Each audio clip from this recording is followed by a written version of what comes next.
After a successful series of by-elections, Burma's reform program continues to gather momentum. Businesses in the country are backing their government's decision to float the currency. The chart is no longer operating under a fixed exchange rate system for the first time in 35 years. It's the most dramatic economic reform yet under the one-year-old civilian government. And business people say they like what they see.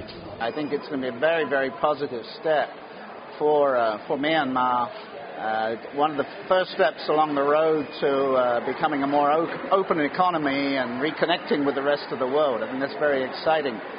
The Burmese central bank floated the currency for the first time on Monday. The chart has been set a reference exchange rate of 818 per US dollar. It'll be interesting to see what happens over the next little while, because that will, I think, reflect what sort of confidence the international markets have in Myanmar, in the economy here.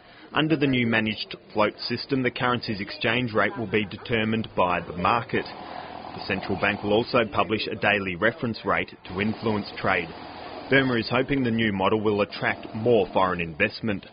Allowing the currency to float seems to be good. My understanding is that the international community is doing the same thing in order to do business.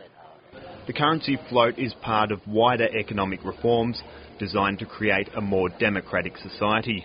After delivering what have been widely seen as free and fair elections, the Burmese government is hoping these economic changes will speed up the lifting of sanctions imposed by many Western countries.